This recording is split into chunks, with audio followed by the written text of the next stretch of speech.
അപ്പോൾ പോഡ്കാസ്റ്റിലേക്ക് ഒരിക്കൽ കൂടി സ്വാഗതം. ഓക്കെ സാറേ, ജൂലൈ 16 കാം മൈൻഡ് ഫൗണ്ടേഷൻ്റെ ഒരു പ്രോഗ്രാം നടക്കുന്നുണ്ട്. എന്താണ് ആ പ്രോഗ്രാം കൊണ്ട് സാറ് ഉദ്ദേശിക്കുന്നത്? സത്യത്തിൽ നമ്മുടെ സമൂഹത്തിൽ കിട്ടുന്ന ഒരുപാട് മെസ്സേജുകളുണ്ട്. ആ മെസ്സേജുകൾ പലതരം മാനസിക അസ്വസ്ഥ ഉണ്ടാക്കുന്ന മെസ്സേജുകളാണ്. പഴയ കാലത്ത് മനുഷ്യർ വളരെ സമാധാനത്തോടെ ജീവിച്ചൊരു കാലം ഉണ്ടായിരുന്നു. എല്ലാവർക്കും അന്യോന്യം വിശ്വാസം ഉണ്ടായിരുന്നു. ഒരാൾ കാര്യം പറഞ്ഞാൽ അയാൾ സംശയിക്കില്ലായിരുന്നു. പൊതുവേ കള്ളന്മാരായാലും വെട്ടിമടത്തുന്ന ആൾക്കാർ വളരെ കുറവായിരുന്നു. ഇന്ന് അത് വല്ലാതെ വ്യാപകമായി. എത്രത്തോളം വ്യാപകമായി എന്ന് ചോദിച്ചാൽ, പല വാർത്തകളും കേൾക്കുമ്പോൾ സ്വന്തം ഭർത്താവ് എൻ്റെ ഭാര്യൻ്റെ കൈകൊണ്ട് ഞാൻ മരിക്കുമെന്ന് ഭയക്കുന്ന അവസ്ഥ ഉണ്ട്. നേരെ മറിച്ചും സ്വന്തം മക്കളെ കൈകൊണ്ട് മരിക്കുന്ന അവസ്ഥ എനിക്കുണ്ടാകുമെന്ന് ഭയപ്പെടുന്ന മാതാപിതാക്കളുണ്ട്. ഇങ്ങനെ പലതരം സാഹചര്യങ്ങൾ, പരസ്പരം വിശ്വാസമില്ലാത്തൊരവസ്ഥ. തീർച്ചയായിട്ടും ഇങ്ങനെ ഒരു വിശ്വാസമില്ലാത്ത അവസ്ഥ ഒരുപക്ഷെ പഴയ കാലത്തിൽ ഉണ്ടായിട്ടുണ്ടാവും. വിശ്വാസമില്ലാത്ത ആളുകളുണ്ടാവും. അത്തരം ആളുകളുടെ എണ്ണം വളരെ കുറവാണെങ്കിൽ ഇപ്പം അത്തരം ആളുകളെ വല്ലാതെ വർദ്ധിച്ചു പോയി. അത് മാത്രമല്ല, തിരക്ക് കൂടിയ വല്ലാതൊരു ജീവിതം. അതിൽ സ്ത്രീകളെ സംബന്ധിച്ച് സമ്പാദിക്കുക എന്ന് പറയുന്ന ഒരു പുതിയ ഉത്തരവാദിത്തം. പഴയ കാലത്ത് സ്ത്രീകൾ സമ്പാദിക്കാറുണ്ടായിരുന്നു വെച്ചാൽ വളരെ കുറവായിരിക്കും. ജോലിക്ക് പോകുന്ന സ്ത്രീകൾ വളരെ കുറവായിരിക്കും. പക്ഷേ സമ്പാദിക്കുക എന്നുള്ളത് എല്ലാവരും ചെയ്യേണ്ട ഒരു പണിയായി മാറി. അപ്പോൾ കുടുംബിനി എന്ന് പറയുന്നത് ഒരു അപ്രായോഗികമായ കാര്യമായി മാറി. പക്ഷേ ഇവിടെ പ്രോബ്ലം എന്താണെന്ന് ചോദിച്ചാൽ, കുട്ടി വേണം, അതൊരു കാര്യം, പഠിച്ച് ജോലി വേണം, അത് വേറൊരു കാര്യം. അപ്പോൾ ഈ രണ്ടിൻ്റെ ഇടയിലുള്ള ഒരു സംഘർഷമുള്ളുണ്ട്. എന്താണെന്നറിയോ, ഒരുപാട് കഷ്ടപ്പെട്ട് പഠിച്ചു. അപ്പോൾ ആ പഠിച്ച പണിക്ക് പോവുകയാണെങ്കിൽ പെറ്റക്കുട്ടിനെ നോക്കാൻ പറ്റില്ല. പെറ്റക്കുട്ടിനെ നോക്കാണെന്ന് കഴിഞ്ഞാൽ പഠിച്ച പണി, ഇങ്ങനെ ഒരു സംഘർഷമാണ് ജനങ്ങളെ പല തരത്തിൽ സംഘർഷം, സ്വസ്ഥതയില്ലാത്തൊരു ജീവിതമാണ്. അതെ അല്ലേ. അപ്പോൾ ഇതിന് കുറേ കാരണങ്ങളുണ്ട്. ഒന്നാമത്തെ കാരണം എന്താണെന്ന് ചോദിച്ചാൽ, എത്ര പണം കിട്ടിയാലും തികയാത്തൊരു എൻവയറമെൻ്റ് ഉണ്ടായി. ഭാരിച്ച ചിലവുകൾ വന്നു. കുട്ടികളുടെ വിദ്യാഭ്യാസത്തിനായാലും ശരി, താമസത്തിനായാലും ശരി, ആഹാരത്തിനായാലും ശരി, ഇങ്ങനെ എല്ലാത്തിനും ഭാര്യ ചിലവുകൾ വന്നു. അപ്പോൾ ഭാര്യ ചിലവുകൾ വന്നപ്പോൾ എത്ര പണം കിട്ടിയാലും തികയാത്ത അവസ്ഥ വന്നു. അത് ചിലവ് പലതരത്തിലുണ്ട്. ഒന്ന്, ആവശ്യങ്ങൾ ചിലവഴിക്കുന്ന പോലെ തന്നെ കുറേ ആഗ്രഹങ്ങളും മോഹങ്ങളും അതിൻ്റെ പിറകെയുള്ള ഓടലും വലിയ ഭാര്യ ചിലവുകൾ ഉണ്ടാക്കുന്നുണ്ട്.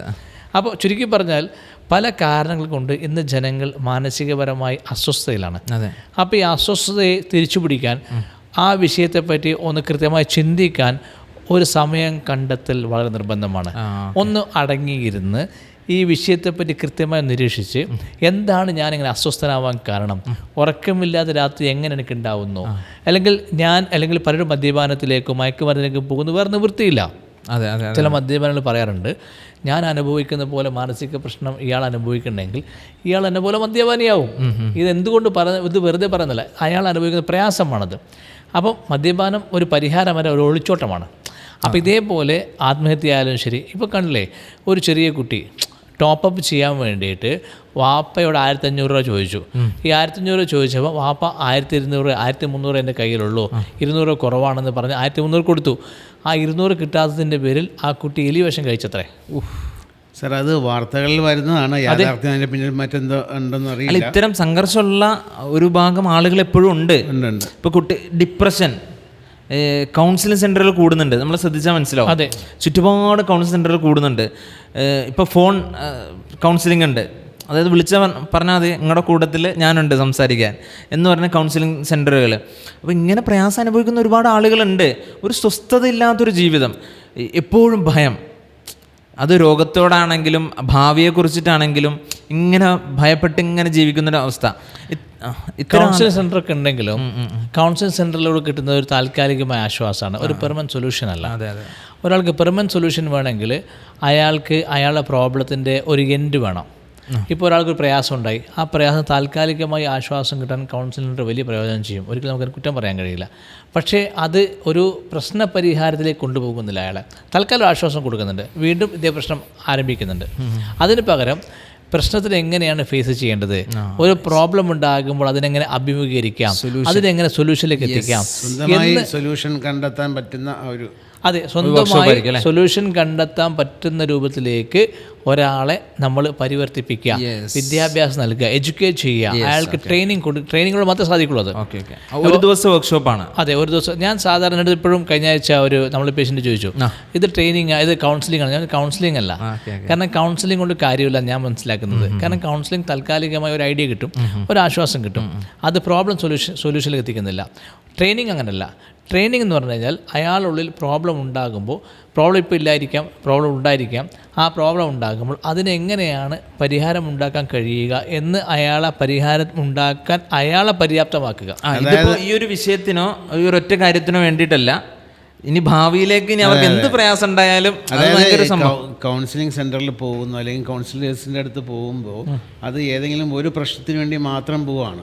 അപ്പോൾ വീണ്ടും അയാൾക്ക് പ്രശ്നം വരുമ്പോൾ അങ്ങനെ കൗൺസിലിംഗ് സമീപിക്കേണ്ട അവസ്ഥയിലേക്ക് വരികയാണ്. തീർച്ചയായിട്ടും അങ്ങനെ വരാത്ത രീതിയിൽ മനുഷ്യനാണ് ഭാവിയിൽ പ്രശ്നങ്ങൾ എപ്പോഴും ഉണ്ടാകാം, മാനസികമായും മറ്റൊക്കെ പ്രശ്നങ്ങൾ ഉണ്ടാകാം. ആ പ്രശ്നങ്ങൾ ഉണ്ടാകുമ്പോൾ അതിനെ എങ്ങനെ സ്വന്തമായി കൈകാര്യം ചെയ്യണം എന്ന് നമ്മൾ പഠിക്കലാണ്, മനസ്സിലാക്കലാണ് അനിവാര്യമായിട്ട്. ചില ആളിങ്ങനെ പറയാറുണ്ട്, ഇപ്പം എനിക്ക് പ്രശ്നമൊന്നുമില്ല, പ്രശ്നം ഉണ്ടാകുന്ന സമയത്ത് ഞാൻ പഠിക്കാൻ വരാമെന്ന് പറയും. ഞാൻ പറയൂ, പ്രശ്നം ഉണ്ടാകുന്ന സമയത്ത് പഠിക്കാൻ പോയാൽ ബുദ്ധിമുട്ടാണ്. നമ്മൾ ആദ്യമേ ഇതൊക്കെ ഒരു ബേസിക് സ്കില്ലായി ഒരു മനുഷ്യനുണ്ടാവേണ്ട കാര്യമാണ്. എപ്പോഴാണ് ഒരാളോട് ഇത്ര കാര്യം പറയാൻ കഴിയുക, എങ്ങനെ പറഞ്ഞാൽ അയാൾക്ക് മനസ്സിലാകും, എങ്ങനെ പറയാൻ പാടില്ല. ചില പ്രായക്കാരോട് ചില കാര്യം പറയുമ്പോൾ സൂക്ഷിക്കേണ്ടതുണ്ട്. അല്ല, നിങ്ങൾ കേട്ടില്ലേ, കല്യാണം കഴിയാത്ത കുട്ടികളിങ്ങനെ സംസാരിക്കാൻ പാടില്ല. അപ്പോൾ ഓരോ ആളോട് നമ്മൾ എങ്ങനെ സംസാരിക്കണം, അതുപോലെ ഓരോ നാട്ടുകാരുടെ അവരുടെ ഭാഷ അല്ലെങ്കിൽ അവരുമായി ഇടപഴകുമ്പോൾ ഉണ്ടാവും ശ്രദ്ധിക്കേണ്ട കാര്യങ്ങൾ, അവരുടെ പ്രായം, അവരുടെ വിദ്യാഭ്യാസം, അവരുടെ സ്കില്ലുകൾ, ഇങ്ങനെ പല ഘടകങ്ങളാണ് നമ്മൾ ഒരാളുമായി സംസാരിക്കുമ്പോൾ ശ്രദ്ധിക്കുന്നത്. ഈ എല്ലാ കാര്യങ്ങളെയും ശ്രദ്ധിച്ച് പലരും സംസാരിക്കുന്നുണ്ടാവും. പക്ഷേ അവനവന് പ്രശ്നം വരുമ്പോൾ ഇത് ശ്രദ്ധിക്കാൻ കഴിയാത്തൊരവസ്ഥയിലേക്ക് മനസ്സ് പതറിപ്പോകും. ഈ പതർച്ച വന്നാൽ ആ പതറുന്ന അവസ്ഥയിൽ എങ്ങനെയാണ് ആ സിറ്റുവേഷനെ കൃത്യമായി മറികടക്കേണ്ടതെന്ന് പറ്റുന്നില്ല. ആ പറ്റാത്തൊരവസ്ഥ ഉണ്ടാകുന്നതിന് മുമ്പ് തന്നെ നമ്മൾ ആദ്യം അത് പഠിച്ചെടുക്കുക. ഇതുപോലെ ഒരാൾ സ്വിമ്മിങ് പഠിച്ചു കഴിഞ്ഞാൽ അയാൾ വെള്ളത്തിൽ വീണാൽ അയാൾക്ക് പ്രശ്നമില്ല, നീന്താൻ കഴിയും എന്ന് പറഞ്ഞാൽ അതൊരു പ്രശ്നമാണല്ലേ. അതേപോലെ ലൈഫിൽ ഒരു ട്രോമ വരുന്നു അല്ലെങ്കിൽ അൺഎക്സ്പെക്റ്റഡ് ആയിട്ടൊരു പ്രോബ്ലം വരുന്നു. ആ പ്രോബ്ലം വന്നതിന് ശേഷം നമ്മൾ പരിഹാരത്തിലേക്ക് പോകാൻ നോക്കിയാൽ ചിലപ്പോൾ അത്ര എളുപ്പമായിരിക്കും. സാർ, ഇതൊരു പ്രശ്നങ്ങൾക്ക് മാത്രമുള്ള കാര്യമാണോ? അതല്ല, ഇപ്പോൾ പേരൻറ്റിങ്, കുട്ടികളെ വളർത്തുക, അതൊരു പ്രശ്നമല്ലല്ലോ. അല്ല, പക്ഷെ ആ പേരൻറ്റിങ് പലപ്പോഴും പ്രശ്നങ്ങളുണ്ടാവും. മക്കളെ വളർത്തുന്ന രീതി ചിലപ്പോൾ ശരിയാവാതെ വരും. ഇതിനും ഗുണകരമാവൂലേ? തീർച്ചയായിട്ടും. പാരൻറ്റിങ്ങിനും അതുപോലെ തന്നെ ഭാര്യ ഭർത്താക്കന്മാർ തമ്മിലുള്ള ബന്ധം, ജ്യേഷ്ഠൻ സഹോദരന്മാർ തമ്മിലുള്ള ബന്ധം, മനുഷ്യന്മാർ തമ്മിലുള്ള ബന്ധം, ഇങ്ങനെ എല്ലാ അർത്ഥത്തിലും, കച്ചവടത്തിലുള്ള ബന്ധം, ബിസിനസ്സിൽ, ഇങ്ങനെ എല്ലാ അർത്ഥത്തിലും ഒരു മനുഷ്യൻ മറ്റു മനുഷ്യരുമായി ഇടപഴകുന്ന സാഹചര്യങ്ങൾ എന്തെല്ലാം പ്രശ്നങ്ങളുണ്ടോ ആ പ്രശ്നങ്ങളെ പരിഹരിക്കാൻ ഇത് ഉപയോഗപ്പെടും. അത് മാത്രമല്ല, എല്ലാ മനുഷ്യന്മാർക്കും ഞാൻ മനസ്സിലാക്കിയ കാര്യമാണ്, ഒരു പക്ഷേ വേണ്ടത് മനസ്സിലാക്കി എനിക്കറിയില്ല, എല്ലാ മനുഷ്യന്മാർക്കും ഒരു പേഴ്സണൽ സ്കില്ലുണ്ടാവും. ആ സ്കില്ല് അതുപോലെ മറ്റു പലർക്കും ഉണ്ടാവില്ല. ഇപ്പോൾ എന്നെ സംബന്ധിച്ച് എനിക്ക് സ്കില്ലുള്ളൊരു കാര്യം അത് ചെയ്യാൻ എനിക്ക് വളരെ എളുപ്പമായിരിക്കും. എനിക്ക് സ്കില്ലാത്തൊരു കാര്യം എന്നോട് ചെയ്യാൻ പറഞ്ഞാൽ വലിയ പ്രയാസമായിരിക്കും. അപ്പം എൻ്റെ ഉള്ളിൽ എൻ്റെ സ്കില്ലിനെ കണ്ടുപിടിക്കുക എന്ന് പറയുന്ന വലിയൊരു ടാസ്ക്കാണ്. ഈ ടാസ്ക് ആണെങ്കിൽ എനിക്ക് എൻ്റെ ഉള്ള സ്കില്ല് മനസ്സിലാക്കാൻ പറ്റുള്ളൂ. വേറെ ആൾ ഒരു പക്ഷേ നല്ല നിരീക്ഷിക്കുന്ന ഒരാൾക്ക് നിങ്ങൾക്ക് നന്നായി പാടാൻ കഴിവുണ്ട്, നിങ്ങൾക്ക് നന്നായി അങ്ങനെ പലതും കഴിവുണ്ട് അല്ല പറയും, അതൊക്കെ അഭിപ്രായപ്പെടും. അതായത് അഭിപ്രായം മാത്രമാണ്. പക്ഷേ ഓരോ വ്യക്തിയുടെ ഉള്ളിലും അയാൾ തനതായ ഒരു സ്കില്ലിനെ അയാൾക്ക് തിരിച്ചറിയണമെങ്കിൽ അയാൾക്ക് അത് തിരിച്ചറിയാൻ ഒരു പരിധിവരെ ഈ ഒരു പ്രോഗ്രാം അയാൾക്ക് പ്രയോജനം ചെയ്യും. ഇപ്പം ഈ ഒരു പ്രോഗ്രാമിലുണ്ടായ ഒരു കാര്യം പറയാം. ഈ പ്രോഗ്രാമിൽ കൊല്ലത്ത് നിസാർ എന്ന് പറയുന്ന ഒരു വ്യക്തി പങ്കെടുത്തിരുന്നു. പിന്നെ ഈ ഇന്റർനാഷണൽ ലെവലിൽ പോയ അല്ലേ, വെയിറ്റ് ലിഫ്റ്റിംഗ് പോയ വ്യക്തി. അപ്പോൾ അദ്ദേഹം വെയിറ്റ് ലിഫ്റ്റിന് പോകാനും അദ്ദേഹത്തിൻ്റെ ഉള്ളിൽ ഇങ്ങനൊരു കഴിവുണ്ടെന്ന് ബോധ്യപ്പെടാനും ഈ കമൻറ്റ് പ്രോഗ്രാം പ്രയോജനം ചെയ്തു. വളരെ ഓപ്പണായിട്ട് അയാൾ മീൻസ് ഇന്ത്യയെ പ്രതിനിധീകരിച്ചുകൊണ്ട് അയാൾക്ക് സിൽവർ കിട്ടുകയും ചെയ്തു. അങ്ങനെ ആ ലെവല് അപ്പോൾ വലിയ ഒരു പൊസിഷനാണ്, അച്ചീവ്മെൻ്റ് ആണ്. അപ്പോൾ ആ അച്ചീവ്മെൻറ്റിലെത്താൻ കമൻറ്റ് പ്രോഗ്രാമിൽ പങ്കെടുത്തത് അദ്ദേഹത്തിന് ഒരു വഴികാട്ടൽ സംഭവിച്ചെന്ന് തുറന്ന് പറയേണ്ട കാര്യം. ഓക്കെ. ചില ഈ പേരൻറ്റിങ്ങുമായി ബന്ധപ്പെട്ട് ഞാനിപ്പോൾ അത്തരം വീഡിയോകൾ ചെയ്യുന്നതുകൊണ്ടാണ് ആ വിഷയത്തിലേക്ക് ഞാൻ വീണ്ടും വരുന്നത്. ഓക്കെ. ഈ പേരൻറ്റിങ്ങുമായി ബന്ധപ്പെട്ട് ചില ഈ പ്രോഗ്രാമിന് പങ്കെടുത്ത ചില ആളുകൾ പറഞ്ഞാണ്, എനിക്കിപ്പോൾ കുട്ടിയോട് ദേഷ്യം തോന്നുന്നില്ല, മറ്റേതൊന്ന് രണ്ടാമത്തിന് ദേഷ്യം തോന്നുമായിരുന്നു, ഇപ്പം എനിക്ക് കുട്ടികളോട് ദേഷ്യം തോന്നുന്നില്ല. ഒരു ഉമ്മ നേരിട്ട് പറഞ്ഞ കാര്യമാണത്.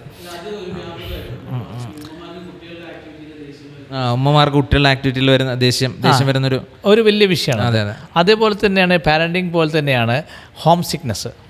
കുട്ടികൾക്ക് ഹോം സിക്നെസ്. അതെ അതെ അതെ. അപ്പോൾ ഹോം സിക്നെസ്സും ഒരു പ്രോബ്ലമാണ്. അപ്പോൾ ഇതേപോലെ നമ്മൾ പ്രോബ്ലത്തിന് പലതരത്തിൽ പേര് കൊടുക്കുന്നു, പലതരത്തിൽ സൊല്യൂഷൻ കാണുന്നു, ഇതൊക്കെ നമ്മൾ ചെയ്യുന്ന കാര്യങ്ങളാണ്. ബട്ട് ഇതിന് ഒരു ദിവസത്തെ കോഴ്സ് കൊണ്ട് എല്ലാം ആകുന്ന അഭിപ്രായം എനിക്കില്ല.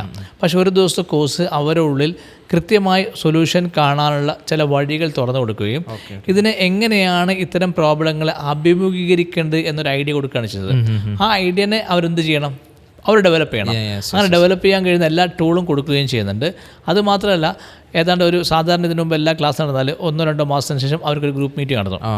ഒരു ഗൂഗിൾ മീറ്റ് നടത്തും, ഈ പ്രോഗ്രാം ആഫ്റ്റർ പ്രോഗ്രാം. അപ്പോൾ ആ ഗൂഗിൾ മീറ്റിൽ വേറെ അനുബന്ധമായ സംശയങ്ങൾ ചോദിക്കുകയാണെങ്കിൽ അതിനും കൂടി അവസരം കൊടുത്തുകൊണ്ടാണ് ഇത് മാനേജ് ചെയ്യുന്നത്.